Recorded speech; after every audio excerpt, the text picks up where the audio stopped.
All right, podcast started. Welcome. So my name is Jonny Stahl. I'm with Ash Hamilton, and this is the Between Two Lines podcast. So talking about life, performance, and everything in between.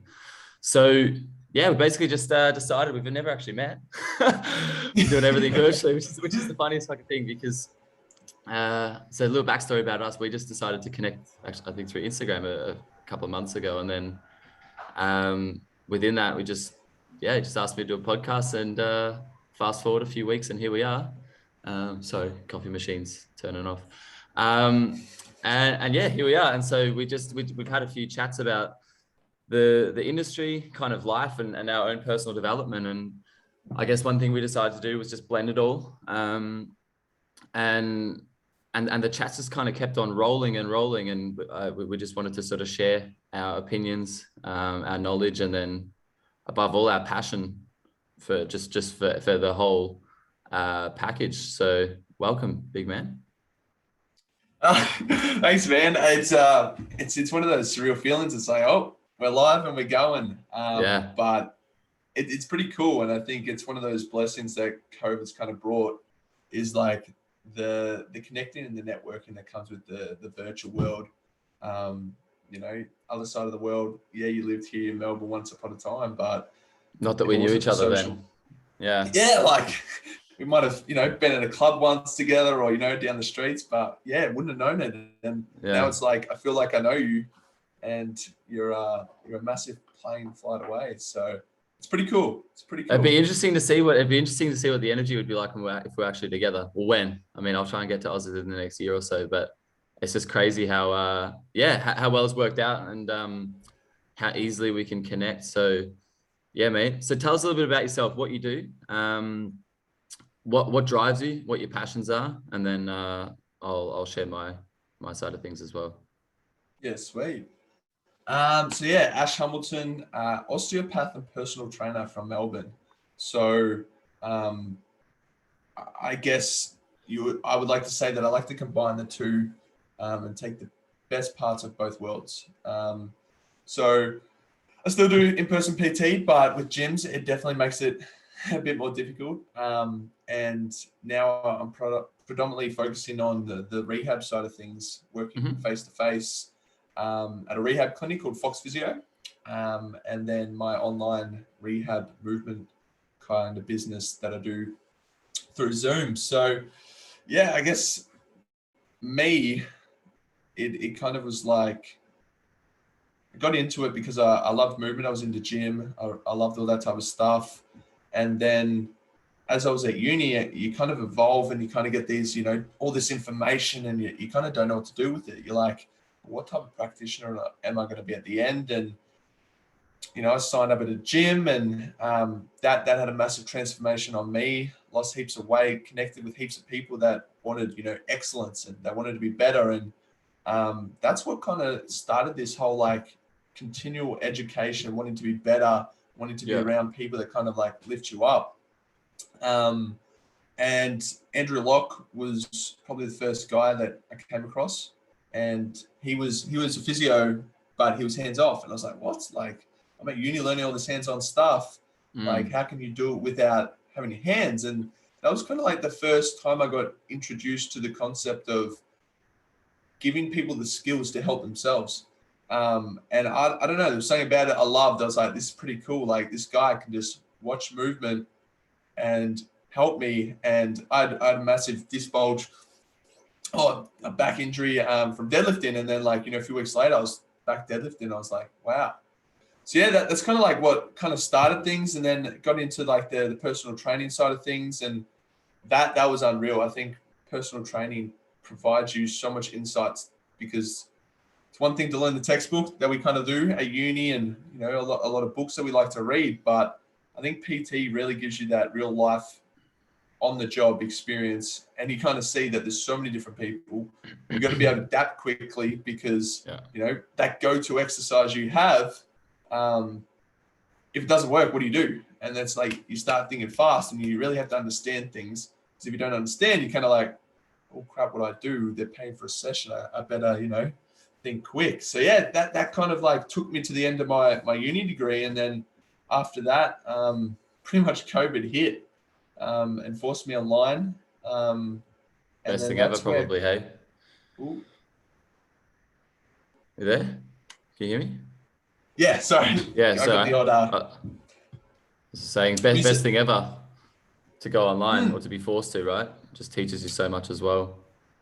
yeah, and like being online yourself, it really forces you to question your knowledge, Yeah. because like you can't get it wrong. It's like it's either right or wrong when it's online, because hands on you can do a bit of mobilization and release that muscle, kind of ballpark it, and they're going to feel all right 9 times out of 10. But yeah, to go online and to really like kind of like learn to refine how you view things, and kind of be like get better at like your assessment. Like, as you know, like if you can't assess, you don't know what you're looking at, well then how are you going to Yeah. put that intervention?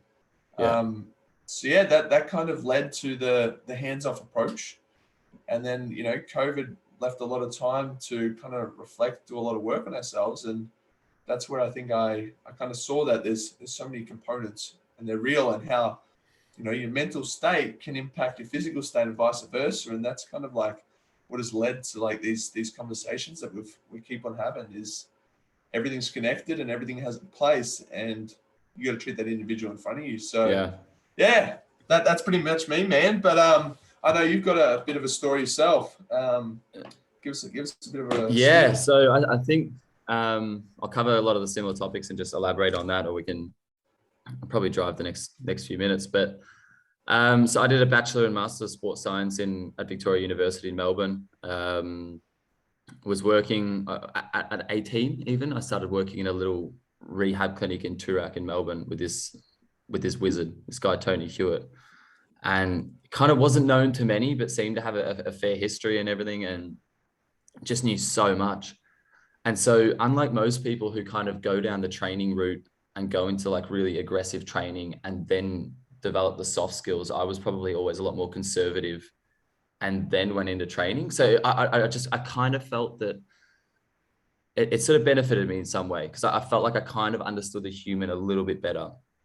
And he was working with a lot of corporates, a lot of sort of high net worth people. So I learned very quickly that you can't bullshit your clients either.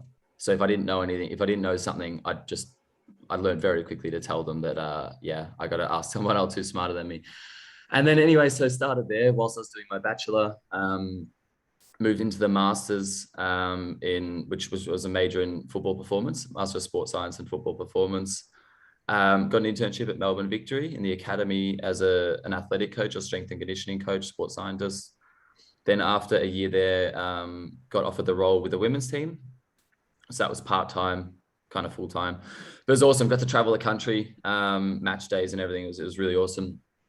And whilst I was there, I was also working. So I worked for almost 3 years at Absolute Health and Performance in the city. And I built my own client base and just kind of continued to develop my skill set, was able to learn from the practitioners there. One of the guys there is the osteo Ash Gudgeon, has become a real mentor for me, and really, he's kind of really guided me down the movement-based approach. And then decided to quit my job, went traveling exactly 2 years ago, actually.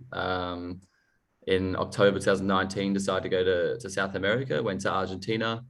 I just saved up some money and decided to explore the world whilst I was young. I'd just finished my master's, had no girlfriend, kind of had nothing aside from my job, leaving me at home, and then explored the world for 5 months. I was in Colombia and when COVID hit, and then just kind of had to race on home. It was the weirdest 48 hours, and then made my way home. And I just kind of realized throughout this period when I was away, man, that a lot of the stuff I'd done just didn't really make sense to me.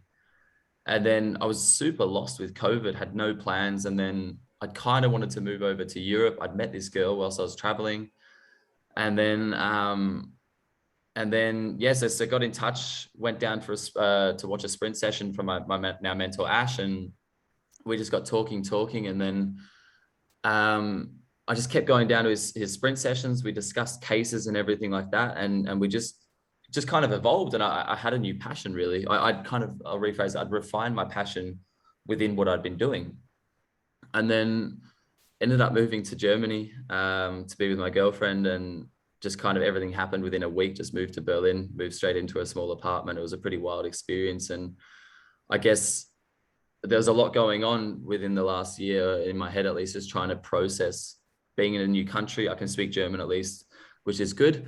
So win. And then, yeah, but even still just, being semi-fluent and then just trying to work all of a sudden in a new language, you're, different type of person who's perhaps not as open as Australians. You don't kind of get a smile on the street from someone. So just everything was a lot to process, living with a girl for the first time, all that. And then and then just continuing to do the work professionally, just trying to learning from other people, continually trying to refine my assessment and what I was doing. And then kind of just fell into the online training, online rehab sessions here as well. About 6-7 months ago, started working with a few Aussies based in Berlin. And then that's just sort of how it happened. And it's really crazy. I think just trying to figure out what I want and who I am, and trying to work on trying to find my best self for the long term, for my life, has kind of made me realize that most of our clients are like that too. And we've got to be able to, have a good understanding of ourselves in order to best be able to help our people, our clients or our patients. And, if we want to deliver the best product, we've got to be able to understand and read them, not just their pain or their movement, but what's happening. We've got to try and understand as best as possible what's happening between the ears. What are they thinking? Why are they thinking that? Where do these patterns of thinking come from? And how can we try and really inspire them? And then the second arm of that was the movement. If we can make them as self-sufficient as possible, we don't need to have people that rely on others so much. And so one thing I forgot to mention is I picked up a job in a practice here. I'll be officially going full-time on my own in 2 weeks. I found a room here, which is awesome. But anyway, I just kind of realized that the German health system is very, very, it's very reliant. So you pay your healthcare, so monthly gets taken out of your salary if you're employed. And so you have to have healthcare here. It's illegal not to. And then within that, you get more or less free treatment. But what that does is it kind of dilutes the standards of the treatment. The doctors decide everything. The doctors often don't train themselves or have too much awareness of movement. And yet they're deciding what's happening and how people will move throughout the next phases of their rehab and pain process or injury process. And I just kind of realized that it was just, everything was a bit twisted here, which at the same time sort of fueled my passion to make people more self-sufficient. So that's sort of where I'm at now. And it's really strengthened my passion more and more. And having had a few cases with a few Aussies and some Germans here where, I've got some really good successes just out of 5 or 6 sessions, just to get them to the point where they go, hey, Jonny, I feel good.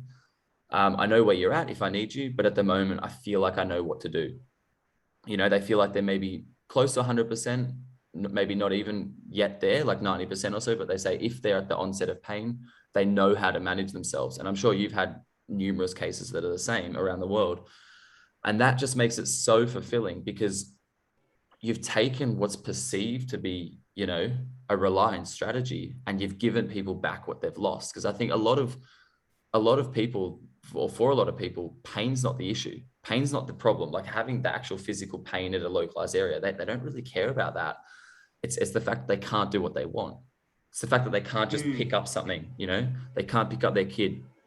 They can't just go for a run because they've got knee pain or back pain. But when you give them that back, and when you take the fear away, then all of a sudden people care less and the pain probably goes away anyway. And a lot of that's, to me, and I'm not a psychologist, but that's where that balance of understanding the human, how they tick, how they think, their habitual strategies and stuff like that, how that is so closely linked with the pain and with the injury, and how we as practitioners can hopefully bring everything together. And yeah, the more I work in it and the more successes that, we have as a society or with our respective client groups and stuff like that, the more it just fuels my passion and gives me more ideas, and hence this podcast and us catching up weekly. So yeah, it's awesome, mate. I think just as you were saying, just that like the whole personal training as well. I used to kind of avoid the personal training label because I felt, you know, personal trainers and they just have to do, you know, pretty quick course to get qualified and stuff like that. And I'd done a couple of university degrees and this and that. But then I've kind of realized the last couple of years I've been working on myself that one, it's largely an ego thing, and two, no one gives a shit what your title is so long as you're good, and your reputation and word of mouth will precede you anyway. And when it comes down to it, the personal training itself, like as you were saying, mate, like doing the personal training and putting in the hours and realizing that the stuff that you read in the textbook or in the uni courses, it doesn't translate to the day-to-day problems. Because what happens when someone has neck pain all of a sudden when you've just done some basic lower body lift, and you kind of go, oh shit, all right, I wasn't prepared for this. So yeah, I'd like to hear your opinions on that, because I think it's something where I've really changed the way I think about that. I've sort of done a whole 180, and it's just when I think dropping that ego and label within that has actually just inspired me to even just do more and more personal training, and just realize that it's all the same shit at the end of the day anyway. You're just helping people. So yeah. What do you think? Take it away, mate. There's a bit to unpack there. Hey, it's kind of like, yeah, where would I start? But one thing you kind of like said earlier on, which was quite interesting, was you learned very early on that it's okay to admit you don't know. And I think that is the basis of like a massive thing. Like a mentor, Luke Lehman, he said the same thing. Is like, say to people, it's like, I don't know, but I'll go find out. And I think that, you know, it's a good foundation to kind of like talk about everything else upon, because I think the industry just doesn't like saying, I don't know. Yeah. And it's like, they want to keep within the, you know, because at the end of the day, everyone who gets in the industry wants to help people. And it can be hard to let go and pass it on to someone else, because you want to be that guy that kind of helps someone. And, you know, I know that I've experienced that multiple times, but I think where that leads to is when you don't know the answer, is going to seek it and upskilling and doing that extra knowledge. Which I think is something that is, I don't think enough people do, in my opinion. I think people get a piece of paper, they you know, they go out, they get a job, whether it's for themselves or someone else. And, you know, in a people-based industry, you usually only get paid when you see someone. And then like, no one wants to spend money because they've spent so long at uni or, you know, upskilling. They don't want to spend on money finding out that answers. And then, you know, it creates this cycle of, well, there's practitioners that are meant to be helping people, but they're not always going to know the answer, and they don't always go out and find out that you know, not helping themselves. Yeah. And like, I think that's one thing that I was very fortunate was, you know, Mark Toby from Enterprise Fitness. He said, Ash, like, invest in everything. Like, you know, it's going to have the biggest return on investment. So I kind of went the other way, and I guess at some point I'll probably talk about that, but doing those courses to find out the whys, so that you could help the people in front of you. And as you said, like, the people in front of us, that's all they care about. Like, they don't care about how much you know. They care about how much you listen and how much you can help them and provide them a solution. And I think, like, as we're kind of finding that sometimes that missing link or that I don't know isn't always a movement issue. It isn't always a muscle. And I bloody hate it, but, like, you know, it's not because the muscle doesn't turn on, you know, that everyone loves, and I think it's fading out that, you know, because each muscle just has a switch.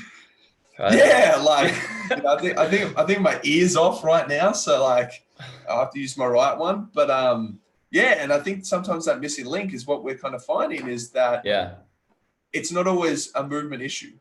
It could be a stress issue, and then it's like, how well do you actually listen to the person in front of you?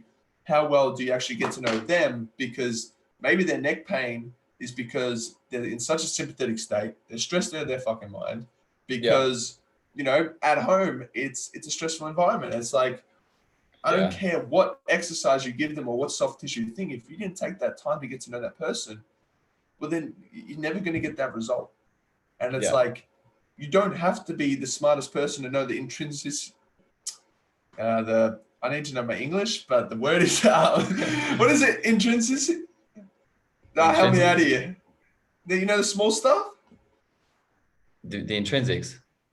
Yeah, that's it. Oh, let's go minor details. But yeah, so, you know, like you don't always have to know those things to be able to help that person. And I think that's what I'm learning more and more is like, everyone loves rabbit holes. Everyone likes to go PRI. Everyone likes to go, you know, antagonist or muscle versus action and or function versus action. And then like everyone just likes to go down and pick a rabbit hole and be like, that has to work. Like, and, you know, and they go so deep and they can tell you that, that's wrong because of these reasons. And like, what I'm finding is like, you need to go into that rabbit hole, but you need to come out and then you need to be able to sit back and take what you can from the rabbit hole and then just keep going. Yeah, exactly. It's like, put that hand in that jar of glue, take it out. Some stuff's going to stick, but then it's like, how do you link everything? Because I think that's the missing link. It's like, if you're so one dimensional, well, then, you know, you miss everything else. Which, I was speaking to a mentor about that actually, and he was saying, we're talking about PRI and I've limited knowledge of it. I've not done a course. I've just kind of seen it from people who are smarter than me. And I've sort of tried to understand the concepts. But one thing he was saying with, you know, not just PRI, it was just the example at the time. But when you're talking about going down the rabbit hole and when people start to specialize in that rabbit hole or in that topic, is that people want a quick fix. So us, even as practitioners, what I've come to realize in the last year, mate, is that we're master guessers. Like, we can't know the ins and outs of the human body. It's far too complex, but we can guess pretty well based on our education, our experiences, and our mistakes, right? And then probably also our desire to continue to learn. And I'd say that the combination of those four pillars tends to bring a level of expertise that is worth paying for. Let's put it that way. So we still don't necessarily know, and we're never going to know everything, but we can, sometimes we will know, sometimes we can have a pretty good grasp of things, but oftentimes we're just guiding people down a better path than they would otherwise go down. And that's really worth the service. Yeah. And I think the challenge with that is, and people going down a rabbit hole, is that we still intrinsically want that quick fix. Do you know what I mean? And that's where PRI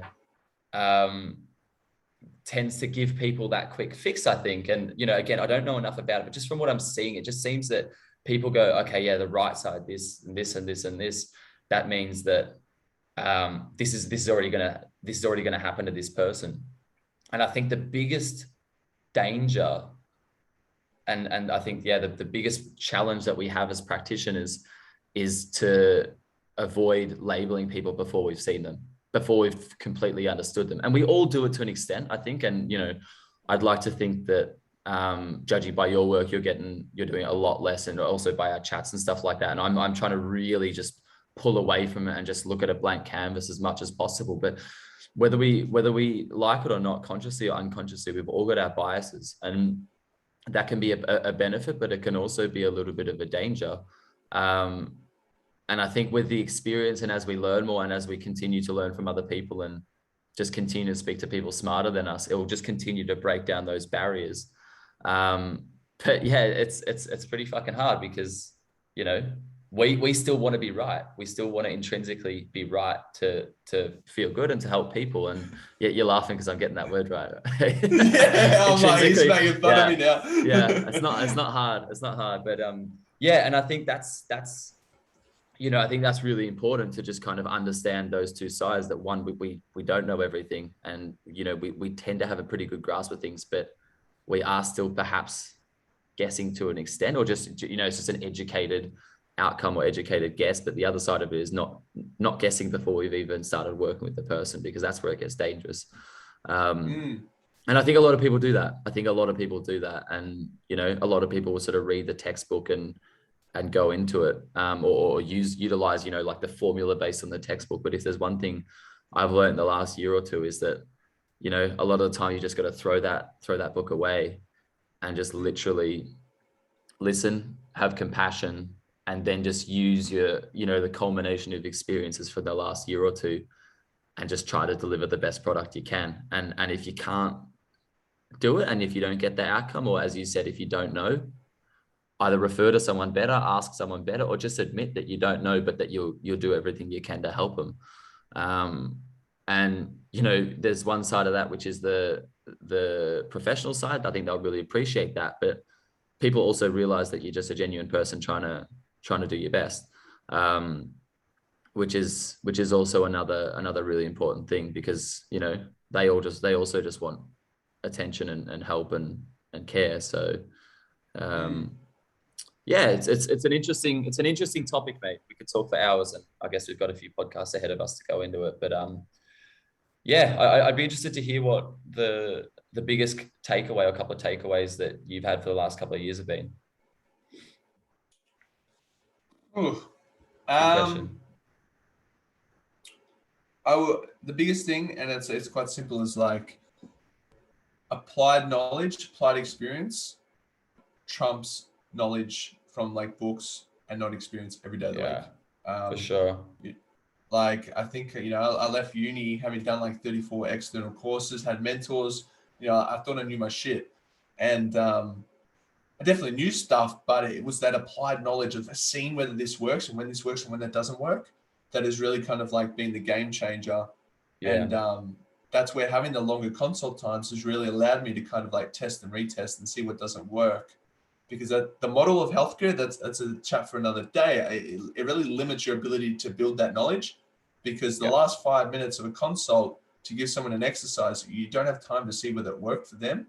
Yeah. And you're guessing based off principles of, let's just say glutes, because everyone loves to do the glutes. It's like, you need glutes, here's a glute exercise, but there could be 20 glute exercises and only 2 of them might be beneficial. Plus, I think you formulate, sorry to interrupt, but I think people formulate that they change the way they do the whole consult with limited time as well, because they know that they can't deliver the full package. And I think that's a really slippery slope, because that just leads to mediocrity, in my opinion. Yeah. And I think like trust is a massive one. That thing I learned, like, it breaks my heart to hear the amount of people that come to me and they're like, I've tried everything, and like I'm at the point where like I don't know, and they don't have that trust. Like, even in me at the start, you got to build that trust, because they put their trust into people so many times, and unfortunately they've been let down. And I've learned that trust is, if you don't have trust, it doesn't matter what you know. Yeah, like, you need that trust, because I think even if it's a placebo effect in itself, that has a massive impact. Do you mean trust in yourself, or do you mean more the patients having trust in you? I think patients having trust in you. And I think that comes from having trust yourself. Like, you can't really fake it. Yeah, you can fake it till you make it, but like, you're going to get caught out eventually. And I think, like, if you have that trust in yourself, patients can pick up on it. They're then going to trust you. So that would be number 2. And number 3 would be, the rabbit hole thing. Like, there's been many times where like I was like, you have to strengthen everything. And I was like, mobility, that's a waste of time. And then I've dived into the breathing is everything. And, a lot of the time the breathing stuff doesn't work, or it does, probably because the person chills the fuck out for the first time and, let's go, but it doesn't stick. And it's not necessarily enough stimulus to meet the demands of what that person needs. So that's, just an example of one rabbit hole looks great, but if you don't understand that it's, in that case, it's just the foundation from which you build everything else on.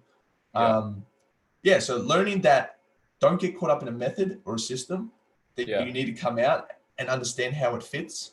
Like, I know you're big on your motor control, and it's like, people need to know where that fits. Where does that fit in the schemes of things? Or like, where does the breathing thing fit in the schemes of things? Or when does strengthen and, when does mobility or stability, or, all these fancy words, where do they fit in the picture? So I think they're the biggest things, is like, that I've learned in the last few years, is those 3 things, which I guess at the bottom line is just realizing that everything's individual. The trust is individual. The rabbit holes and the tool you use is individual. And I don't know what the first one I think I said was. But yeah, just like they would be the main things. And it's hard. Yeah. It is really hard. Like when you think about that everyone's individual and everything's individual, it makes it really hard. Like it's not, and I'm not trying to say like, oh, have sympathy for us or anything like that, but just putting it out there for those that, Germany's got a massive culture, unfortunately, of basically saying like, oh, I need an exercise to strengthen this muscle. And it's kind of like, well, it's not that simple, guys. Like, okay, is this a symptom or is this the cause? And if it is the symptom, what is the cause? And I think just constantly asking why is this happening? As the way I see it or the way I work is it tries to lead me more towards the cause rather than the symptom.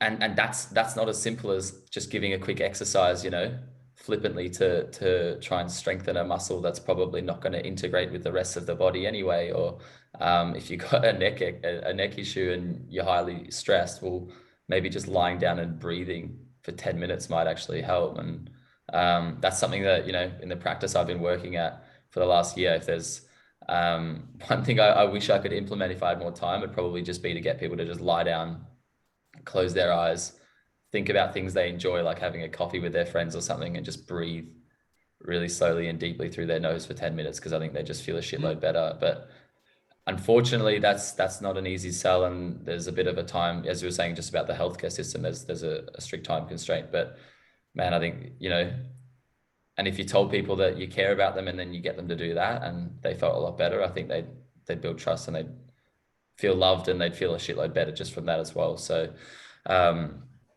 yeah, it's interesting. It's really interesting. I think, yeah, from my end, what the last year's taught me is just how everything's really integrated.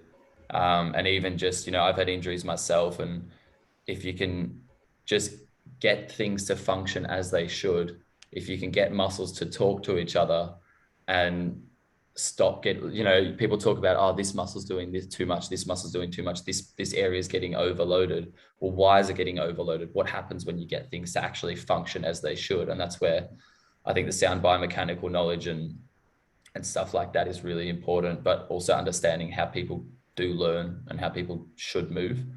And the second thing is just realizing that, people's thoughts and people's perceptions and stuff like that just drives so much. And if someone says, my back's fucked, excuse my language, but if someone says that and you hear that all the time, well, back probably is fucked. Do you know what I mean? Because they've told themselves that they've already written it off. Or if someone comes in and they just go, oh, they go, yeah, my dodgy knee. Well, it's not just a knee that's got an issue. It's a dodgy knee. It's a dodgy knee so it's a really compromised thing. It's a whole separate issue to that, because they've told themselves that story. And we've had some really good chats the last few weeks about storytelling within our own minds. And that's where I think talking about like life and the other stuff just makes it really, really interesting, mate. So yeah. Anything to add on to that? I think it's just, as I said, we could deep dive into this forever, but it just makes you realize like there's just so much more to it, and listening is really hard, but if you can do that, you can get so much out of it too. No, I think without like kind of diving into those things, which we could do for ages, it's I think it definitely summarizes as well as that we've both, connected over the principles or the rationale that drives our decision making and how we approach clients. And I think that is, I hate that word, but multifactorial is really understanding how all those things influence the person in front of you, and that there's so many variables to play, which also is, is extremely fascinating, interesting to learn about, but it definitely makes things not simple, even though at times it can be very simple. Yeah. Sweet, mate. Well, let's wrap it up here for the first one. We've got a couple of hundred podcasts to come. Where can people find you? Let's go through that. So, where can people find you? Website and socials. And then if people have have questions or want to message you, they can get in touch. Yeah, sweet. Instagram's probably the best, and it's dr.dr.ashhamilton. Yeah. So that's where you'd probably find me. I've got a link tree, so you can book in through services or reach out via that. Yeah, so that would be the place to go. What about yourself, man? So website is jonnystahl.com, JONNYSTAHL.com. Currently restructuring that, but it's up there, so it's working for now. My Instagram is the.movement detective. There's a little backstory behind that. My Dutch mate was here a couple of weeks ago and called me that, so I decided for shits and gigs to change it, and it's kind of stuck. And my Facebook is Jonny Stahl Rehab and Performance. So I'm pretty reachable on all of them. So if anyone's got any messages or just wants to just, agree or disagree or just discuss things further, I love chatting about all things related to the industry and life. So feel free to get in touch. Any closing points, or shall we wrap it up? Good man. I reckon that's it, man. Number one, done and dusted. Number one, and got number two coming in a week's time, hopefully. So good to get started with you, mate. It's been a ball. Sweet. And 45 minutes has absolutely flown by. So we'll keep on going and we'll keep on learning. Have a great night, mate. Take it easy. Catch ya. Ciao, brother.